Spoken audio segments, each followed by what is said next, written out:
Welcome to Librarian's Day Off. More than reading books. Hi, I'm Larissa Cason, the Library Director of the Marion County Public Library System in West Virginia. And I'm Kathy McManus, Circulation Services Manager.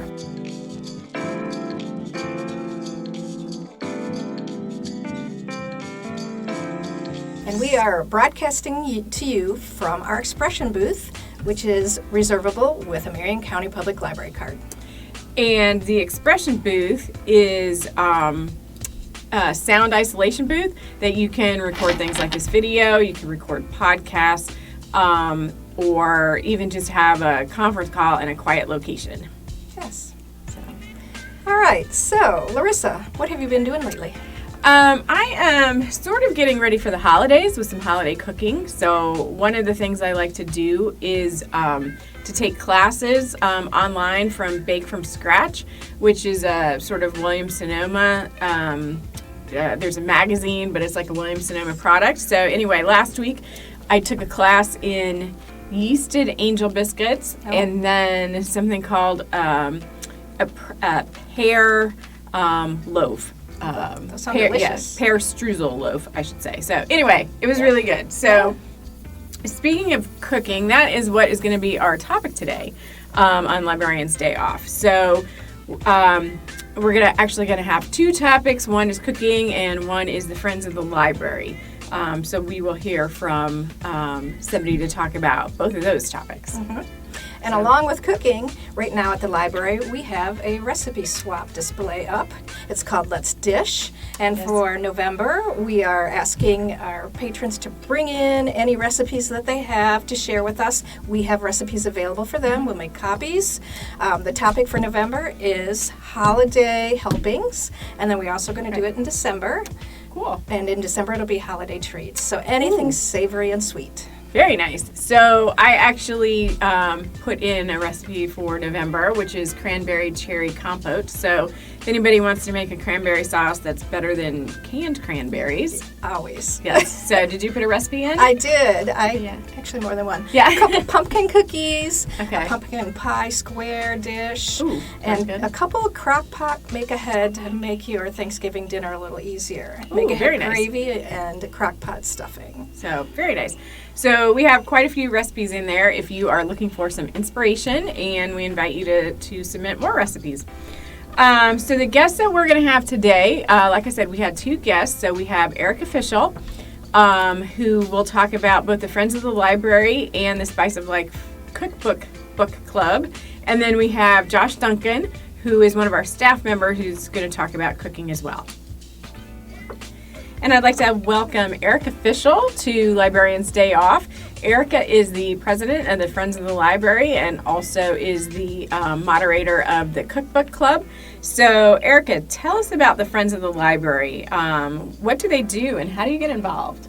So we are a nonprofit organization made up of volunteers who have recognized the vital role that the library plays in our community. Mm-hmm. And we have our book room, the book cave, where we do used book sales. Mm-hmm. All right. And if somebody wants to join, what do they need to do? So to join, you can visit the library and pick up an envelope, and you can fill it out and become a member. And if you'd like to join the board, you can join us at one of our book sales or message us on our Facebook page. All right. And if you're on the board, do they meet regularly? Yes, we meet once a month, and the meeting's about an hour or so. And all right. As far as the book sales go, what are you doing? About 3 times a month now, or more? It's actually more than that, right? Yeah. Mm-hmm. So we are doing Thursdays from 10 to noon, and then we have 2 Saturdays for this month and next month planned, and those are 10 to 2. All right. And then also the Friends of the Library is sponsoring the Spice of Life Cookbook Club, which has started this fall, which you are moderating. So tell us about the Spice of Life Cookbook Club. Mm-hmm. So it's really been fun. So it's a once a month cookbook club. Right. And if you enjoy cooking, talking about cooking, looking at cookbooks, then this is the place to be. So we we meet, we bring cookbooks, and we just chat about what we're cooking, what new things, what new shows, or anything. Okay, that sounds cool. And what about the spice part of it? So each month you get a spice kit when you attend, and inside has a sample of the spice of the month, and each month is a different spice. And then you get recipe cards too. Oh, very nice. So November was cloves, is that right, or is that December? Sage. Yeah, Sage. Okay. December is cloves. Okay, December is cloves. Yummy. We have a really fun December meeting planned. Okay. So it's cloves, and since it's close to the holidays, we're doing cookies. You know, if you want to bring cookies, we can swap cookies. We're going to have wassail, and we're going to make, while we chat about our cookbooks, we are going to make the clove-studded oranges. Oh, very nice. Ooh, so you can put that in mulled wine too. Yes, yeah. Very nice. Okay, so is there a person or an event that inspired you with your cooking or baking? And do you have a preference between cooking and baking? I prefer baking. Okay.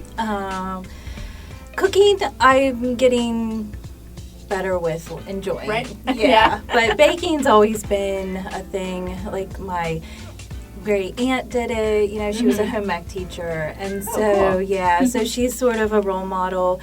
My mom, my dad, you know. Right. So. Oh, very cool. What is sort of your favorite baking recipe, or what do you like to do? My favorite. I mean, it doesn't have to be one specific, but like cookies or bread or... Yes, cookies, definitely. My Aunt Nell's sugar cookie recipe is a good one. Yep. I like that. And I like to make bread. Do you make yeast bread? Yes. I am starting to try to do that a little bit more. So I have done it a little bit, but I would really like to bear down on that and learn how to do that. So I like to make quick breads quite a lot. So like banana bread and things like that. Yeah. What's the most difficult recipe you have attempted? Madeleines. Yes. So I got the cookie sheet or the baking mold. Yeah. I think it was last year at Christmas time, and I made them. They turned out perfect. Okay. And I've never been able to make them perfect again. So, I don't know. Do you know what goes wrong? Are they not come out of the mold, or? Well, I haven't pinpointed it yet. Okay. They're kind of touchy because you have to refrigerate them, and sometimes I think I get a little too excited and I don't let them sit long enough, or I don't whip it enough, like the butter enough. Right. And so I have the same problem with macarons. They're very tricky, and you have to let them sit and dry, and I'm the same thing. I'm too eager. I'm like, I want to put them in the oven. Do you have any favorite cooking shows or podcasts or something like that? Yes. So Samin Newsrat. Ooh, very nice. So her show on Netflix. Okay. And her cookbook is great. And what do you like about the cookbook? Oh, it's just so cute. Yeah. Yeah, she has so much information. Okay. So it's like she's teaching you. All right. Oh, that's pretty cool. And I like cookbooks that are like that. So. You have other cookbooks or cooking shows that you like? Yes. So Erin French from The Lost Kitchen. Okay. I really like her cookbook, and I like her show. She has, I think they're on 3 now. Okay. Series 3. Okay. And Stanley Tucci. Yes. And then I follow a lot of people on Instagram too. Okay. And that's where I get a lot of inspiration from too. And a couple that are really beautiful ones are Kat in France. Right. And Gil Miller. Okay. And he is cooks outside a lot. Oh, so, nice. Yeah. It's fun. Yeah, I know. I was watching those cooking shows, and people have these outdoor kitchens almost, with grills, but then with counter space. Yeah. It's really nice. Okay, so turning away from the cookbooks to the question that we always ask our guests is, what are you reading now besides a cookbook? Besides a cookbook, which I always have a cookbook going, but Right. is Dear Mrs. Bird, Okay. and I just started it. Okay. So it's really good. Yeah. Is it just like general fiction or? Yes, it's World War II. Okay. London, and it's this girl who's aspiring to become a journalist. Oh, very nice. So, a war journalist. Very nice. So. Do you ever get inspired to cook from recipes or meals you see in fiction? Oh, yes. I do too. Mm-hmm. Yeah, I have a couple cookbooks that are actually that you can like do parties, Right. and like book club parties Oh, that's and cool. stuff. Yeah, so like Alice in Wonderland, and then they have Oh, very recipes that nice. you can make for that. That's really cool. Mhm. Yeah, that's cool. I have some, like there's that Joanne Fluke mystery series, the Hannah Swenson mystery series that has like recipes in it, and then I have some recipe books from that one. Aw, yeah, that's So that's good. pretty cool too. So anyway, well, thank you for stopping by, Erika. Yes. And everybody check out the Spice of Life Cookbook Club, which is on Thursdays. It's usually the first Thursday, I believe. Yes, I do believe. first So Thursday. check that out on our events page where you can sign up if you'd like to attend. Thank you. Welcome, Josh. Hello. Thanks for joining me today. I had nothing else to do. Oh, awesome. So, a little birdie told me that you have experience working in restaurants. I have a lot of experience working in restaurants. Share. There's restaurants, and then it just depends, fast food, or are you talking more about like a busy French-style kitchen?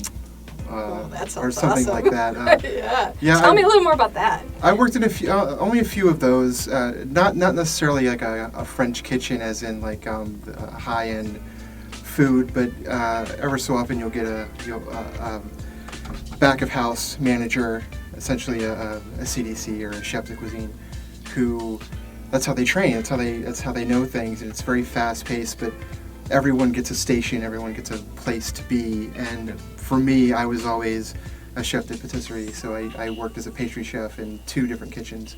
Okay. Under that French-style regime, which is kind of strict. In other places, I've kind of floated around, but for the most part, I've done a lot of baking and making dough, making just giant vats of dough in a big mixer. Uh-huh. I've spent many a night just cutting dough, rolling dough. But it's my parents were working class people, so when I went to college, I was a working class student. The only thing I could do to get through was to work, and so I tell everyone, like, being a cook is an easy thing to do. It's when you're 14, 15 on up, especially in a college town or a school-based town, they'll snatch you up. It's the first job you can get, and you don't have to have experience. Easily available, right? Easily available, and you don't have to have experience per se. The more experience you gather, the better position you'll have, usually in a kitchen. But it's a very easy thing to do. Baking, not so much. Yes, there's a science behind that, isn't there? Yeah, I went to my high school in the city. I'm not from here. I'm from Baltimore, Maryland area, and my high school was more of a progressive high school in terms of thinking. I would go do my core classes in the morning, and then in the afternoon we would go to a vocational school, and I was I did 2 years in a baking program, and I did 2 years in more of a food service general cooking program. So the first thing you learn is that cooking is more of throwing together recipes and scents and flavors, and then baking is science. You're mixing in leavening agents and things that actually change their chemical composition as they're in the oven interacting with heat. And as a 14-year-old kid, I didn't know that. It kind of opened things up for me in terms of cooking and baking being separate skills. Yes. And I worked in it's not there anymore, and I highly doubt this person is even alive. But I worked in a place called Al's American Grill, and it was just a general American fare type of restaurant, but it was a mom and pop shop. So the woman who ran it, her name was Mary Cox, and if she was going to serve cake the next day, that night she prepared a cake. Okay. You know, if she was going to do mashed potatoes, that night she prepped mashed potatoes. And so when you ordered that cake, when that cake was gone, if she hadn't prepped another one, like they weren't bringing in boxes of frozen pie or frozen cakes. Sorry, the cake's gone. Yeah, right? so my I guess my introduction to cooking as a love came from that. My family situation wasn't great. So I would work. I was 14, and as soon as I could get my worker's permit, I did. So I worked in the kitchen, and I did. Usually I was scrubbing pots and and the dishwasher and stuff. But at night, when everyone was gone, Mary would be there prepping, and I would stay. I had nowhere else to go.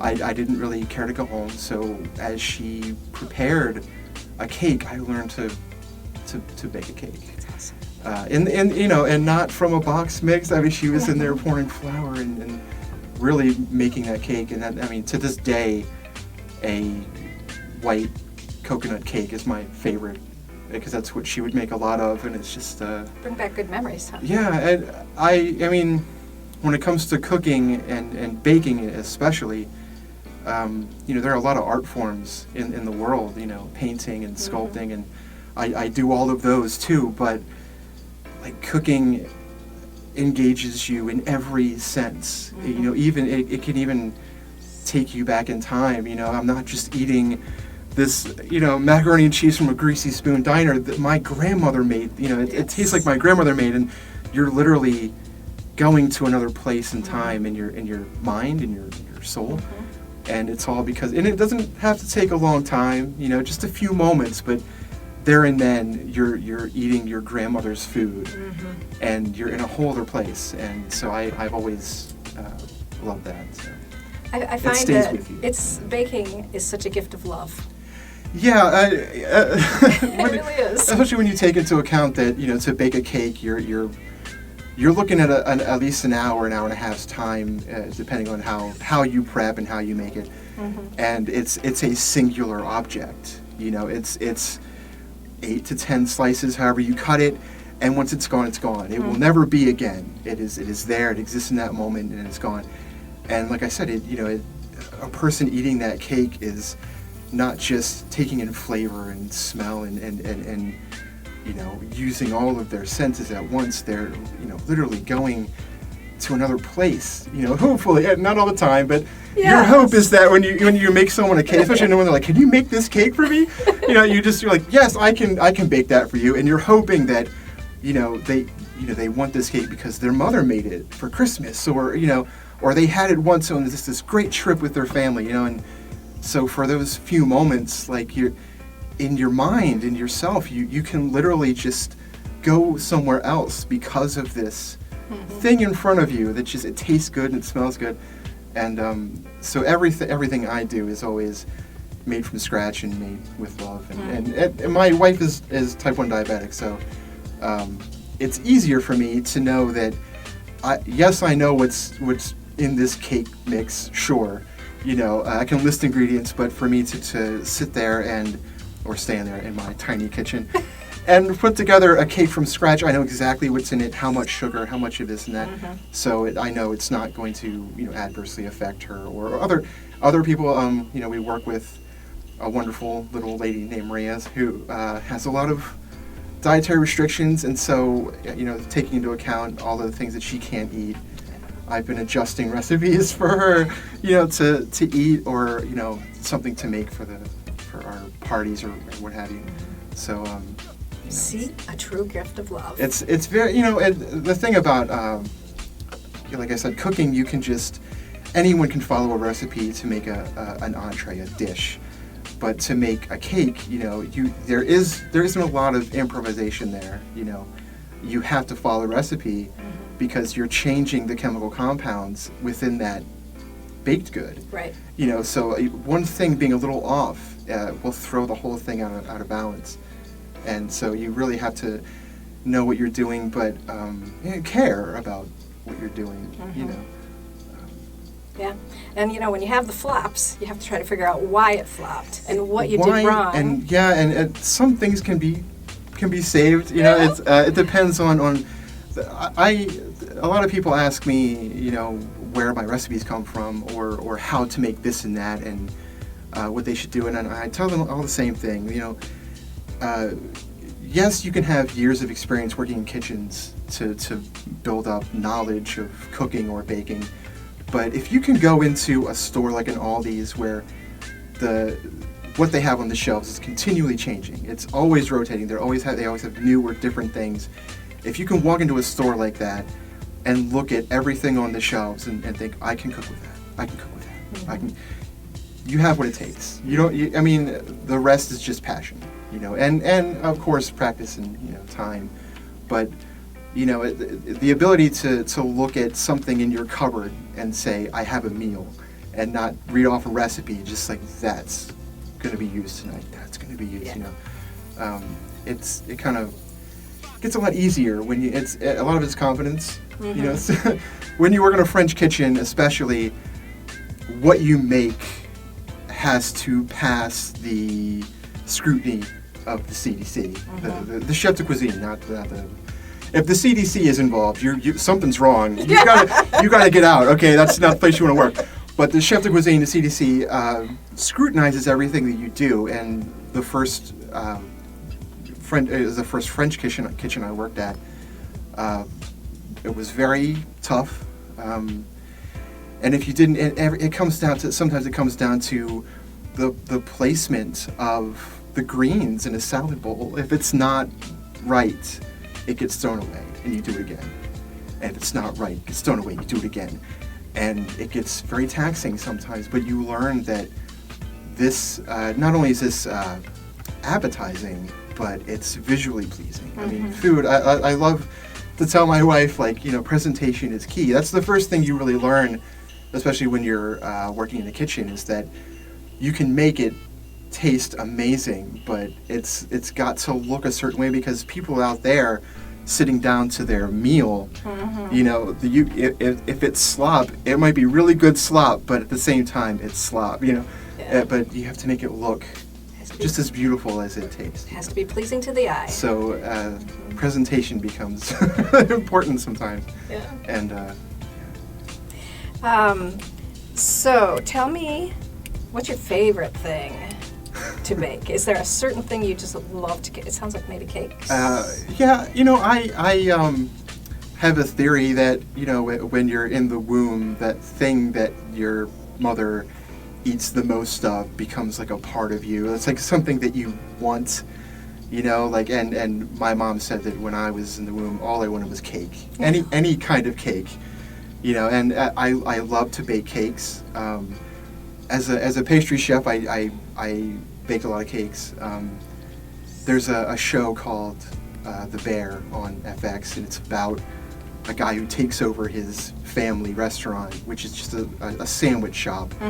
But he is a classically trained French chef, so he runs it as a French kitchen. And there's a guy named Marcus in the show who he works in a little cubby, and he has a big mixer, and he is essentially the pastry chef, and all he does is make cakes, and he's got little containers full of icings and all this stuff. And that's what I did. That's where I worked, in that little space, just making cakes, whipping up batter. So an Italian cream cake or Italian wedding cake is my favorite. 3-tiered cake, buttercream frosting. It takes a long time. It's my mom's favorite thing, so it's something I make not too often. Especially when you get older and you've got kids coming in, as I do. It's harder to get all the family together, but Yes. I try to make time to see her and to make her that cake. She loves that cake, and it's a ginormous thing. It's just a big masterpiece of coconut and cream and spices. It's beautiful. Sounds delicious. I love it. I love making cakes, but that's my favorite. Okay. Or my wife likes these little tarts. I make these little tarts with just puff pastry and brie cheese and jam, and I just made them for. She had a little ladies' night, a few days ago. I made that for her, so she always wants those tarts. So I find myself making a lot of tarts. But yeah. Yeah. I've seen some of Josh's pictures on Facebook.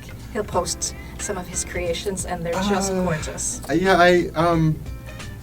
Megan asked me again, where do your recipes come from? And I had made a pear cake, and with the pears arranged on the top, and I made it vegan.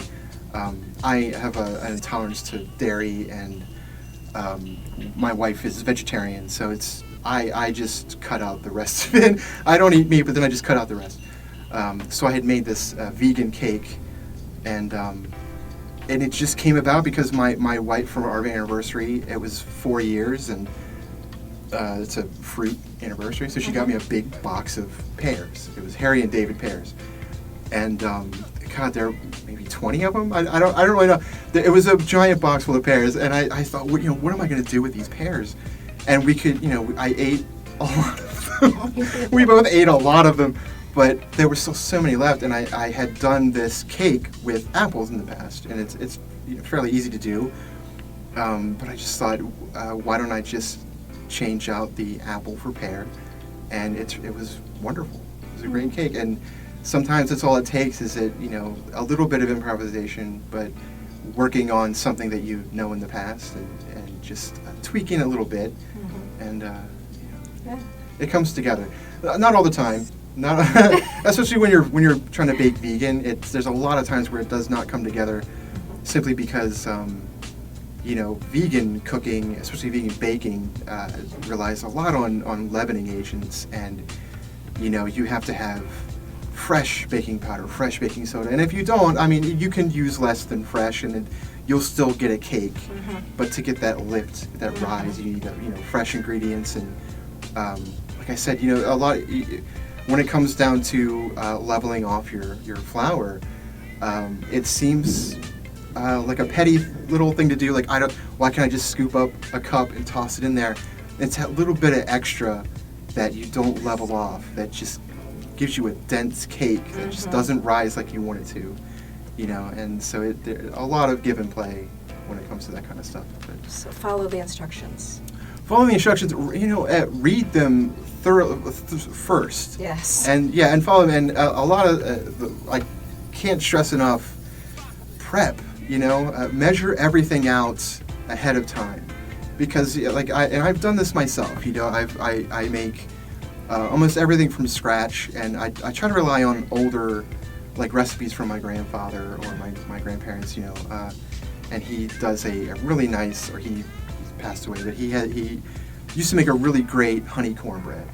So I make honey cornbread, and I use his skillet, and I left out the honey once, and it's everything was there, everything was prepped, it was in the oven, and I thought, oh man, the honey is just in the cupboard. I didn't do it.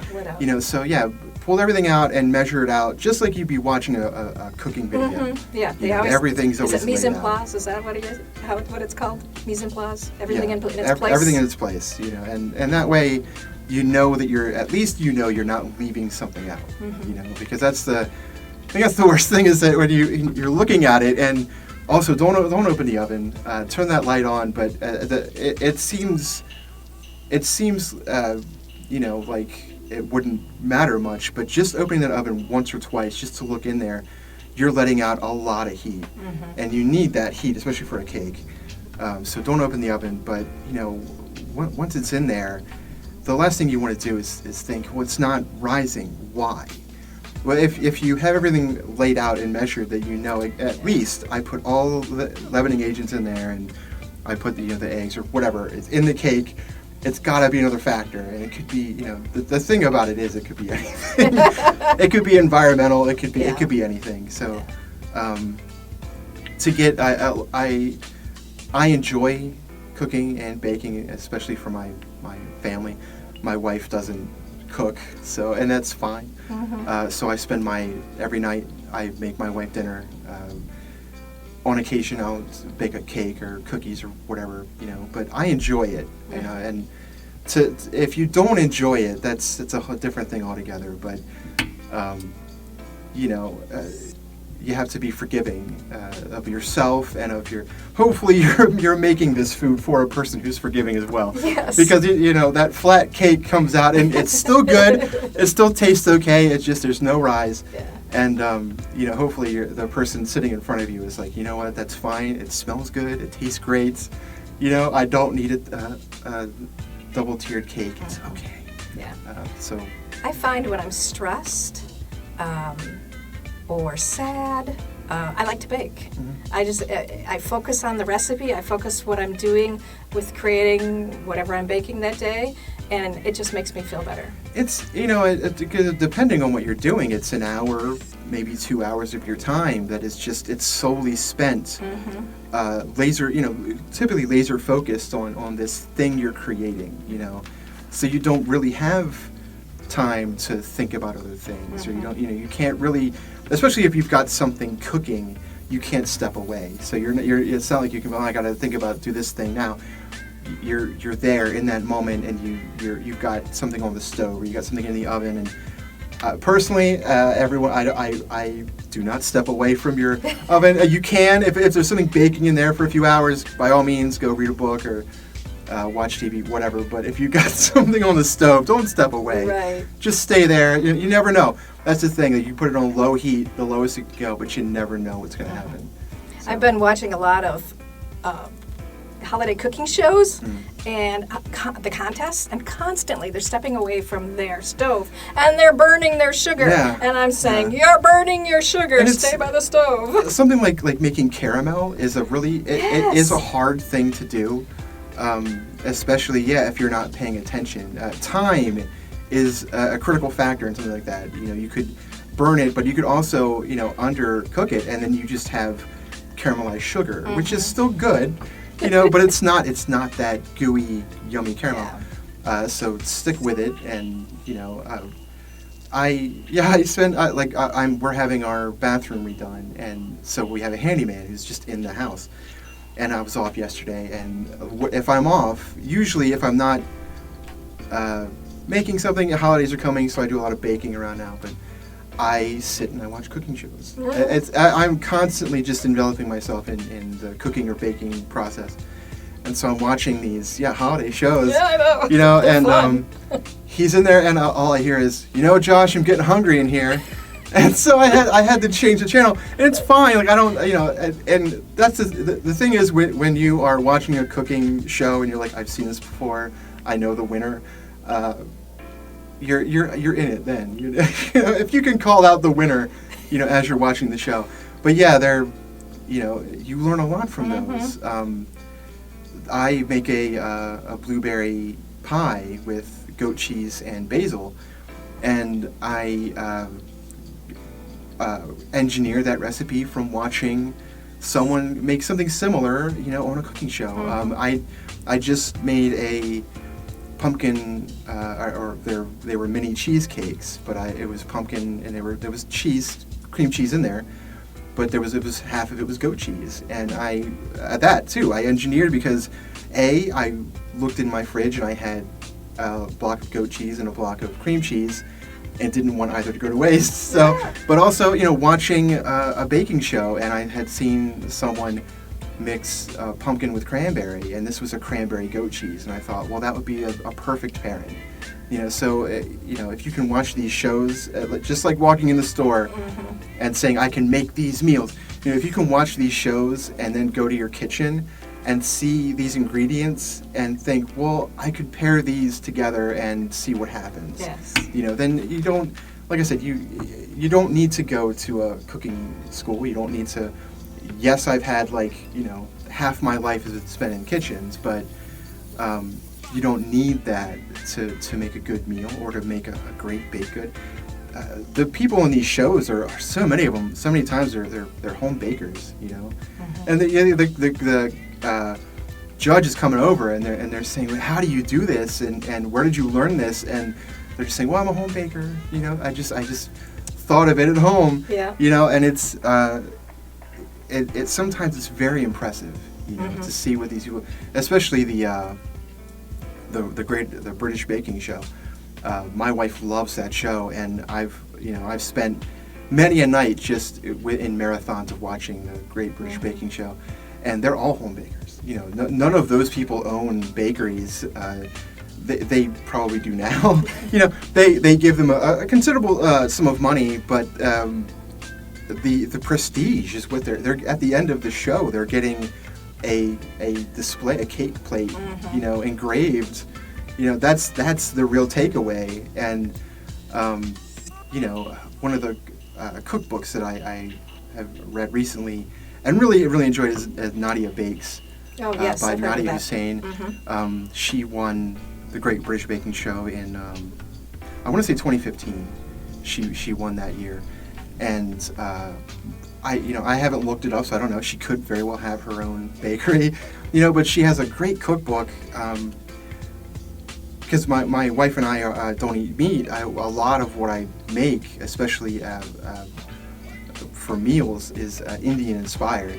Tofu and veggie chicken and korma sauce and veggies, lots of veggies. And her book, she has a lot of Indian inspired. She's of Indian descent. Inspired foods, baked goods, dishes, entrees. So that's one I was reading recently. Okay. Just flipping through. Yeah.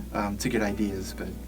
I love that show too, but I sit with my laptop on my lap because I'm looking up the names of the dishes that they're saying because they're very unfamiliar to me. Yeah. Yeah. A lot of I also I'll peruse Facebook, and my Facebook feed is DIY crafts, usually making stuff out of glass and cardboard, like making fairy houses out of cardboard, which I love the idea, and cooking videos. And so there are many times where I will be watching a video and I have a little notebook and I'm just writing down the recipe in this little video, and I could, so you have a saved tab in Facebook of all these pages, and all my saved is all cooking videos, all of them, every last one. And I'll go back and I'll just, I'll get ideas. And bread, I love baking bread, and I love the idea of any way to make things faster or easier, using dry yeast. And I made a focaccia not too long ago, and it took maybe an hour, because bread takes a long time. If you're making bread from scratch, it takes a long time. So I love those little videos on, you'll never believe how we did this. And so that's another thing too. If you can get your Facebook feed to show you lots of food videos, you'll be all right. You'll be all right in the kitchen. There's always a hack. There's always a hack to get through making what would otherwise be a laborious meal or something. All right. So finally, the question we ask every one of our guests is, "What are you reading now?" Does it have to be cooking? It can be anything, whatever you're reading. Well, I've been reading. It's hard to really read a cookbook because it's so visual, and really you're just going to the recipes that you're looking for. But there's a guy on QVC named David Venable, and he's primarily a host. I don't know if he's a chef, but he has a lot of cookbooks, and he does In the Kitchen with David, where he usually does a little cooking, but it's to promote whatever they're selling, on the show.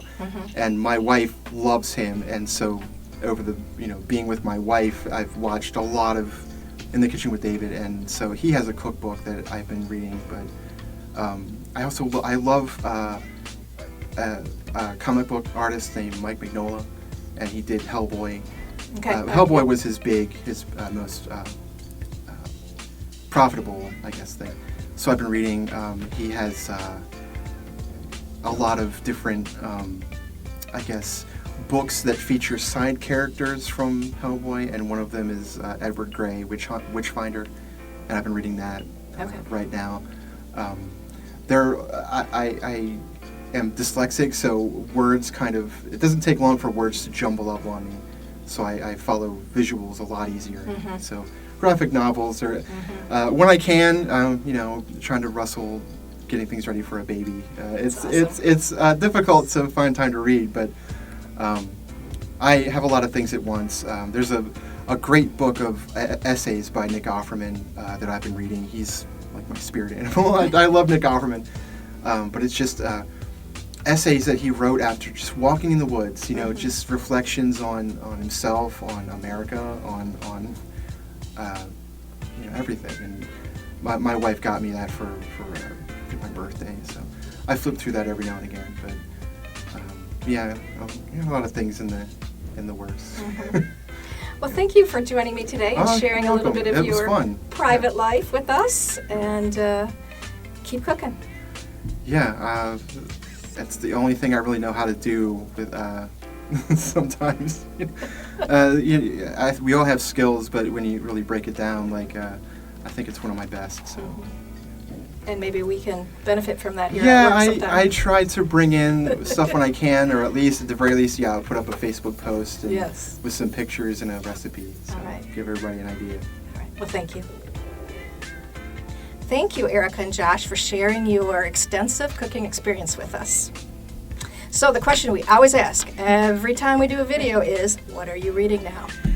So the two things I'm reading now, first of all, number one is The Golden Enclaves by Naomi Novik. That is what she calls Lesson 3 in the Scholomance, which is a series that she has. I think it might just be a trilogy that she's planning, and this might be the last one, but I could be completely wrong on that. There might be more. So anyway, the Scholomance is a magic school, except that the school is trying to actively kill the students. Book 3, the students have graduated, and it's actually post-school. So it's not just completely a magic school book, but the first 2 books were about the magic school, the Scholomance. And then I am listening to the audiobook of Suffer the Little Children by Donna Leon, which is the 16th in the Guido Brunetti mystery series, which is a police procedural set in Venice, Italy. Oh, so that sounds interesting. Yes. Obviously, I like them since I'm on book 16. Yeah, obviously. And I think there's 30 of them, so plenty to go still. Yes. And I read The Bookish Life of Nina Hill by Abby Waxman. And it is actually a precursor to the one that I read previous and I mentioned in one of our videos. I liked it enough that I wanted to go back and read some more. Oh, very nice. And I've been busy, so I haven't had a lot of time to read, but I do like looking at magazines. Ooh, and the library has physical copies that I can take and look at lunch. Right. Or we have magazines available on Hoopla, Libby, and our newest one, Flipster. Yes, Flipster is my current favorite. I read, there's a variety of magazines on there. One that I like a lot is The Atlantic, but there's also Southern Living. And there's also some coloring books where you can actually print the coloring sheets out. So even though it's a digital magazine, you can print the coloring sheets out. So one of them is called, I think, Yoga Kitties, and it's very cute, yoga and cats and coloring sheets. So, as always, be sure to send in any questions you have. You can put them, you can comment on the videos, or you can fill out our form online on our webpage to just send in any questions that you may have, and we will answer them for you. And if you like this video, please hit the like button and subscribe. All right. And we thank you for joining us today. Yes.